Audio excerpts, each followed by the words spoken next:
ஜனவரி 25. இன்றைய புனிதர் அப்போஸ்தலர் புனிதர் பவுலின் மனமாற்றம். பிறப்பு கி.பி. 5. டார்ச்சஸ், சிசிலியா, ரோம பேரரசு. இறப்பு கி.பி. 67. ரோம பேரரசு. நினைவு திருவிழா ஜனவரி 25. புனித பவுல் சின்னப்பர் ஒரு கிறிஸ்தவ புனிதராவார். இவரது இயற்பெயர் சவுல் என்பதாகும். இவர் கி.பி. 9 முதல் கி.பி. 67 வரை வாழ்ந்தார். சிசிலியாவின் தர்ச்சு பட்டினத்தை சேர்ந்த ரோம குடிமகனாவார். இவர் யூத மதத்தை பின்பற்றி வந்தார். இவர் ஆரம்பத்தில் அக்காலத்தில் இயங்கிய கிறிஸ்தவரை தேடி அழிக்கும் குழுவின் தலைவராக பணியாற்றினார். டமாஸ்கஸ் நகரில் கிறிஸ்தவர் பலர் இருப்பதாக அறிந்து அவர்களை கைது செய்து எருசலேமுக்கு கொண்டுவருவதற்கான ஆணையை பெற்றுக்கொண்டு டமாஸ்கஸ் செல்லும் வழியில் ஒளி வடிவில் இயேசு அவர் முன் தோன்றினார். பின்னர் பவுல் இயேசுவை விசுவாசித்து மனம் மாறினார். இயேசுவை ஏற்ற பின்னர் மறை பரப்பும் பணியில் தீவிரமாக ஈடுபட்டார். பவுல் ஆரம்ப கிறிஸ்தவ மறை பரப்புனர்களில் மிக முக்கியமானவராக கருதப்படுகிறார். கிறிஸ்து எல்லோருக்கும் பொதுவானவர், யூதருக்கு மட்டும் உரியவரல்ல என்ற கருத்தை வலியுறுத்தினார். எனவே இவர் பிற இனத்தவரின் அப்போஸ்தலர் என அழைக்கப்படுகிறார். மனமாற்றத்துக்கு முன் புனித பவுல் தன்னை பற்றி விவிலியத்தில் எழுதியுள்ளபடி அவர் சிசிலியா நாட்டின் தர்ச்சு பட்டணத்தில் பிறந்தார். அவரது தந்தை ஒரு ரோம குடிமகனாவார். அவரது குடும்பம் மிகவும் செல்வந்த குடும்பமாகும். இஸ்ரவேலின் பெஞ்சமின் கோத்திரத்தை சேர்ந்த ஒரு பரிசேயராவார். இளமையில் யூத மத சட்டங்களை கற்று தேர்ந்தார். அப்போது கிறிஸ்தவம் பரவத் தொடங்கிய காலமாகும்.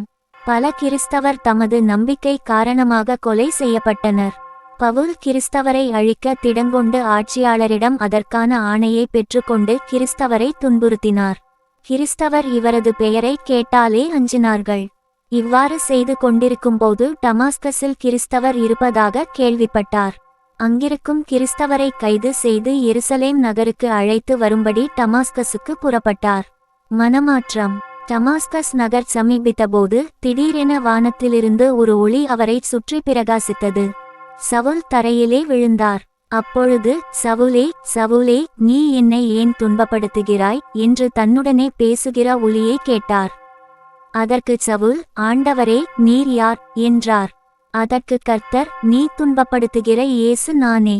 முள்ளில் உதைக்கிறது உனக்கு கடினமாம் என்றார். சவுல் நடுங்கி திகைத்து, ஆண்டவரே, நான் என்ன செய்ய சித்தமாயிருக்கிறீர் என்றார். அதற்கு கர்த்தர், நீ எழுந்து பட்டணத்துக்குள்ளே போ, நீ செய்ய வேண்டியது அங்கே உனக்கு சொல்லப்படும் என்றார்.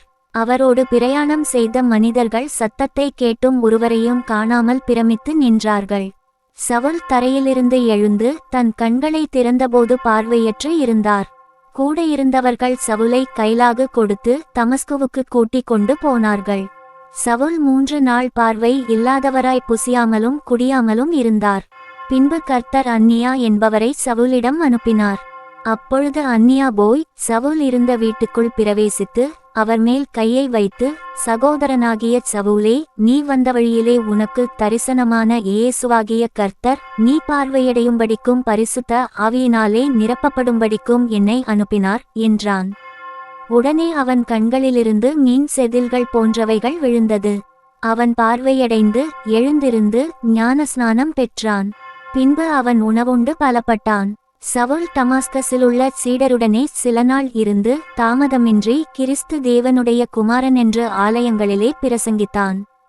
கேட்டவர்களெல்லாரும் ஆச்சரியப்பட்டு, எருசலேமில் இந்த நாமத்தை தொழுது கொள்ளுகிறவர்களை நாசமாக்கி இங்கேயும் அப்படிப்பட்டவர்களை கட்டி பிரதான ஆசாரியர்களிடத்திற்கு கொண்டு போகும்படி வந்தவன் இவனல்லவா என்றார்கள். பிதா சுதன் பரிசுத்த ஆவியின் பெயராலே ஆமென்.